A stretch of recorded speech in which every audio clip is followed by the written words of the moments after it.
Welcome है आज के लेक्चर में, जिसका हमारा मेन टॉपिक रहेगा सीबीसी यानी कि कंप्लीट ब्लड काउंट। ठीक है, यानी कि एक टेस्ट है जिसकी फुल फॉर्म क्या है, कंप्लीट ब्लड काउंट। तो इस वीडियो में हम लोग जानेंगे कि सीबीसी क्यों किया जाता है और इसमें क्या क्या कंपोनेंट्स होते हैं और किसकी नॉर्मल वैल्यू क्या होती है। ठीक है, और किसकी डेफिशिएंसी से क्या डिजीज हमें हो सकती है। तो लेट्स स्टार्ट। तो सबसे पहले हम जानेंगे सीबीसी होता क्या है। ठीक है, तो CBC it is a common blood test which give information about the cells in blood. यानी कि सीबीसी कॉमन ब्लड टेस्ट है जो हमें इंफॉर्मेशन देता है किसके बारे में, ब्लड में जो सेल्स हैं उनके काउंट के बारे में, कि उनका कितना नंबर हमारे ब्लड में है। तो सबसे पहले such as cell count of each blood cells type, cell size and shape। तो ये हमें किस चीज के बारे में बताता है कि कोई भी ब्लड की जो सेल्स हैं उनकी शेप क्या है, उनका साइज कैसा है, उनका काउंट कितना है। ठीक है, तो why it is done। तो क्वेश्चन आता है कि सीबीसी किया क्यों जाता है। तो हमें कोई भी डिजीज डायग्नोज करनी हो, जिसकी help to diagnose various condition like anaemia, infection, inflammation, leukaemia. ठीक है, यानी कि अगर आरबीसी का वैल्यू डिक्रीज होती है तो क्या होगा, एनीमिया होगा। तो अगर हमें इस रिपोर्ट से, इस टेस्ट से ये पता चलता है कि किसका काउंट कितना है, जिसकी वजह से हम ये पता कर लेते हैं कि बॉडी में कौन सी डिजीज है। ठीक है, इन्फेक्शन है, अगर किसी सेल का साइज या शेप बढ़ रहा है या घट रहा है तो उसमें कोई ना कोई इन्फेक्शन होगा, ल्यूकेमिया हो गया। To monitor the overall health as part of the routine checkup, यानी कि पूरा रूटीन चेकअप है हमारे किसका, ओवरऑल बॉडी का। अगर इससे हमें पता चल जाता है कि हमारी बॉडी में क्या दिक्कत हो रही है। ठीक है, monitor treatment that is known to blood cells such as chemotography, chemotherapy and radiation therapy. यानी कि अगर किसी पेशेंट की कीमोथेरेपी चल रही है या रेडिएशन थेरेपी चल रही है, क्या उसका हमारी ब्लड सेल्स पे तो इफेक्ट नहीं हो रहा है, तो उसके बारे में पता कर सकते हैं इससे। ठीक है, अब नेक्स्ट आता है कि किसी पेशेंट का अगर ट्रीटमेंट चल रहा है, जो उसकी मेडिसिन चल रही है वो ठीक से वर्क कर रही है या नहीं कर रही है। तो ट्रीटमेंट के बीच में सीबीसी किया जाता है कि उनका सेल्स का काउंट बढ़ा है या नहीं बढ़ा है। ठीक है, और जो मेडिसिन हम दे रहे हैं वो ठीक से काम कर रही है या नहीं कर रही है उस पर। How is CBC test done. अब जो सीबीसी टेस्ट होता है तो कैसे किया जाता है, यानी कि उसके लिए क्या सैंपल लेना पड़ता है। तो ब्लड सैंपल कलेक्ट इन ईडीटीए वाइल, यानी कि जो भी हम ब्लड सैंपल लेंगे उसको किसमें कलेक्ट करेंगे, ईडीटी वाइल। यानी कि ईडीटीए वाइल का जो ब्लड होता है हम उसी से ही सीबीसी परफॉर्म करते हैं। ठीक है, तो जो सीबीसी के मेन कंपोनेंट्स हैं, यानी कि जिससे हमें पता चलता है किन किन चीजों के बारे में, सीबीसी में क्या क्या आता है। तो सबसे पहले आता है RBC count, then haemoglobin, packed cell volume, mean corpuscular volume, mean corpuscular HB. ठीक है, डब्ल्यूबीसी काउंट, प्लेटलेट काउंट और मीन कार्पस्कुलर एचबीएन कंसंट्रेशन। ठीक है, तो ये सारे जो कंपोनेंट्स हैं ये किससे हमें पता चलता है, जब हम सीबीसी टेस्ट करते हैं किसी पेशेंट का। ठीक है, पेशेंट का या किसी हमें, यानी अगर हमें डिजीज डायग्नोज करनी है, किसी की हेल्थ ठीक नहीं है, तो हम सीबीसी परफॉर्म करते हैं किससे, ईडीटीए ब्लड से। ठीक है, और उससे हमें क्या क्या पता चलता है, आरबीसी, हीमोग्लोबिन, डब्ल्यूबीसी। ठीक है, और ये पैक्ड सेल वॉल्यूम जिसे हम पीसीवी कहते हैं, मीन कार्पस्कुलर वॉल्यूम एमसीवी। तो ये सारी चीज हमें एक ही टेस्ट से पता चल जाती है, जो कि क्या है, सीबीसी। नेक्स्ट हम बात करते हैं जो उसमें कंपोनेंट्स हैं उनकी नॉर्मल वैल्यू के बारे में, और उनकी डिक्रीज और इंक्रीज होने से क्या कंडीशन हो सकती है उनके बारे में हम जानेंगे। तो सबसे पहले हम बात करते हैं आरबीसी के बारे में। ठीक है, तो मैं पिछली वीडियो में पढ़ा चुकी हूँ कि आरबीसी क्या होता है, डब्ल्यूबीसी, ये सारी चीज की कंप्लीट इंफॉर्मेशन है। तो आरबीसी की जो नॉर्मल वैल्यू होती है वो होती है 4.5 मिलियन, 4.5 से 5.5 मिलियन सेल्स पर मीटर क्यूब।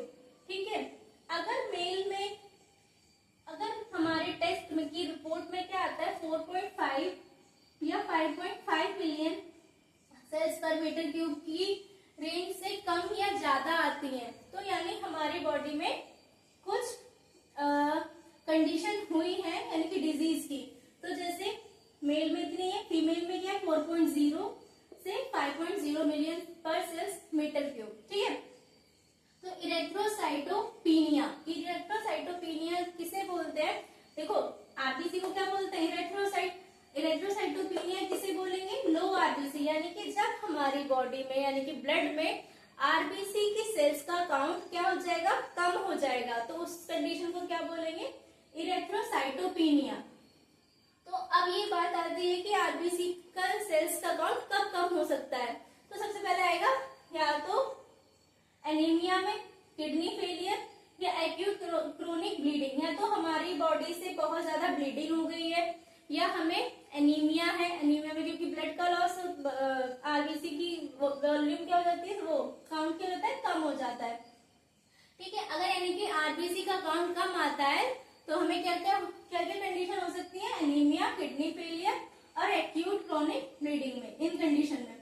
फिर आते हैं इरेथ्रोसाइटोसिस। साइटोसिस में हाई आरबीसी काउंट, यानी कि अगर हमारी बॉडी में आरबीसी का काउंट क्या हो जाता है? बढ़ जाता है, तो उसे क्या बोलेंगे? इरेथ्रोसाइटोसिस। ये किन कंडीशन में हो सकता है? डिहाइड्रेशन की कंडीशन में और पल्मोनरी डिजीज की कंडीशन में। यानी कि हम बोल सकते हैं अगर किसी पर्सन का आरबीसी काउंट बढ़ रहा है तो उसको या तो डिहाइड्रेशन हुआ है या पल्मोनरी कोई भी डिजीज हुई है, ठीक है। नेक्स्ट हम बात करते हैं हीमोग्लोबिन के बारे में, ठीक है। हीमोग्लोबिन की जो नॉर्मल वैल्यू होती है वो एडल्ट्स में यानी कि मेल में 14 to 17 ग्राम पर डीएल, ठीक है। फीमेल में 12 to 16 ग्राम पर डीएल। अब आती है चिल्ड्रंस में 14 to 17 ग्राम पर डीएल, न्यूबॉर्न में 17 to 19 ग्राम पर डीएल, ठीक है। ये तो थी उनकी नॉर्मल वैल्यू जो हमारी बॉडी में होनी चाहिए जिस रेंज में, ठीक है। अब अगर क्या होगा अगर हाई एचबी हो जाए, यानी कि हमारी बॉडी में एचबी का काउंट अगर ज्यादा हो जाता है तो किन कंडीशन में होगा? सीओपीडी में और पॉलीसाइथीमिया में, ठीक है। लो एचबी कब होगा? एप्लास्टिक एनीमिया में और या कोई कैंसर हुआ है, ठीक है, तो उसमें क्या होगा? हमारा जो एचबी का काउंट है वो कम हो जाएगा, और ज्यादा किसमें होगा? पॉलीसाइथीमिया में और सीओपीडी में, ठीक है। मेन कंडीशन यही है। नेक्स्ट हम बात करते हैं हिमेटोक्रिट के बारे में, यानी कि इसको पेक्ट सेल वॉल्यूम, आप इसमें कंफ्यूज मत होइएगा अगर एग्जाम में आता है हिमेटोक्रिट या पेक्ट सेल वॉल्यूम, ठीक है। तो दोनों एक ही है, तुम्हें एक ही के बारे में लिखना है। इसको क्या बोलते हैं? एचसीटी और इसको PCV. Measure the amount of space the blood cells take up in the blood, यानी कि पीसीवी क्या होता है? पेक्ट सेल वॉल्यूम होती है जो हमें बताती है कि जो ब्लड सेल्स हैं वो ब्लड में कितना स्पेस कवर कर रही हैं, ठीक है। तो जो इसकी नॉर्मल वैल्यू है स्पेस को अमाउंट के मतलब स्पेस को वो है 40 to 50%, किसमें? मेल में, और फीमेल में आता है 36 से 46%, ठीक है। ये तो है इनकी नॉर्मल वैल्यू कि भाई इतनी होनी चाहिए रेंज, ठीक है। अब क्या होगा अगर एचसीटी की यानी कि पीसीवी की जो अमाउंट है वो काउंट है वो क्या हो जाए? हाई हो जाए। किस कंडीशन में होगा? डिहाइड्रेशन की कंडीशन में, और लो कब होगा? एनीमिया और प्रेगनेंसी में। नेक्स्ट हम बात करेंगे एमसीवी, एमसीएच और एमसीएचसी। एमसीवी क्या होता है? साइज ऑफ आरबीसी, यानी एमसीवी की जो रिजल्ट होगा वो हमें क्या बताएगा कि आरबीसी का साइज कैसा है, बड़ा है या छोटा है या नॉर्मल है। तो उसका होता है 80 to 100 F1, ठीक है। MCH amount of HB in RBC, MCH का मतलब है कि आरबीसी में कितना अमाउंट एचबी का है, ठीक है। तो 28 to 30 पीजी पर सेल, ठीक है। नेक्स्ट है MCHC, concentration of haemoglobin in given volume of PCV. इसका कितना नॉर्मल परसेंटेज होना चाहिए? 32 से 36%, ठीक है। ये था हमारा कि नॉर्मल वैल्यू क्या है हमारी जो ब्लड की सेल्स है उनकी, और हीमोग्लोबिन है और ये क्या पीसीवी है, और अगर उनकी वो बढ़ती है उनकी काउंट या वॉल्यूम इंक्रीज होता है तो कौन कौन सी कंडीशन हो सकती है। तो नोट्स के लिए आप इसका स्क्रीनशॉट ले लीजिए। नेक्स्ट बात करेंगे ल्यूकोसाइट्स के बारे में। ठीक है, ल्यूकोसाइट्स की नॉर्मल वैल्यू क्या होती है डब्ल्यूबीसी की 4000 से 11000 सेल पर माइक्रोलीटर। अगर ल्यूकोपीनिया हो, मतलब अगर डब्ल्यूबीसी का काउंट क्या हो जाता है हमारे ब्लड में कम हो जाता है, तो हम उसको बोलेंगे ल्यूकोपीनिया। किन कंडीशंस में होगा, या तो हमें कोई भी इन्फेक्शियस डिजीज हुई हो, जैसे HIV हो गया, एड्स हो गया, ठीक है, या फिर cancer, TB, malaria, typhoid, dengue में क्या हो जाता है हमारा डब्ल्यूबीसी का काउंट क्या हो जाता है कम हो जाता है। ठीक है, तो इसको क्या बोलेंगे ल्यूकोपीनिया। और जब डब्ल्यूबीसी का काउंट क्या हो जाता है इंक्रीज हो जाता है, तो उसको बोलेंगे ल्यूकोसाइटोसिस। ये कब होता है, किन केसेस में हो जाता है, बैक्टीरियल या वायरल इन्फेक्शन। ठीक है, ल्यूकोपीनिया कब होगा, इन्फेक्शियस डिजीज, ठीक है, और ये बैक्टीरियल वायरल इन्फेक्शन या फिर प्रेगनेंसी या बोन मैरो डिसऑर्डर, फिर स्मोकिंग, बर्न और इंजरी। तो ये था ल्यूकोसाइट्स के बारे में। अब आते हैं प्लेटलेट्स के बारे में। ठीक है, तो इसका नॉर्मल वैल्यू क्या होती है 1.5 लाख से 3.5 लाख। ठीक है, अगर हाई प्लेटलेट हो जाते हैं यानी कि उनका काउंट क्या होता है ज्यादा हो जाता है, तो उसको बोलेंगे थ्रोम्बोसाइटोसिस। ये कब किन कंडीशंस में होगा, आयरन डेफिशिएंसी में और कैंसर की कंडीशंस में। ठीक है, अगर हमारे प्लेटलेट्स का काउंट कम हो जाता है वो किस में होगा, बोन मैरो डिसऑर्डर में या फिर वायरल इन्फेक्शन में। और कीमोथेरेपी, यानी कि जब किसी पेशेंट की कीमोथेरेपी चल रही हो तो उसके इफेक्ट से क्या हो जाता है प्लेटलेट्स का काउंट कम हो जाता है। तो ये थी हमारी कंप्लीट इंफॉर्मेशन किसके बारे में, सीबीसी टेस्ट के बारे में, कि किसकी कितनी नॉर्मल वैल्यू होती है और हमें सीबीसी से कैसे पता चलता है। ठीक है, तो सारी चीज यही है कि हमें उसकी नॉर्मल वैल्यू याद होनी चाहिए, फिर हम टेस्ट की रिपोर्ट देखेंगे, अगर उससे ऊपर नीचे होते हैं तो कोई हमें इन्फेक्शन या डिजीज हुई है। ठीक है, तो अब ये लेक्चर यहीं पे खत्म होता है, आप इसका स्क्रीनशॉट ले लीजिए। और अगर आपको मेरी वीडियो ये पसंद आई हो, लेक्चर पसंद आया हो, तो आप वीडियो को लाइक करें और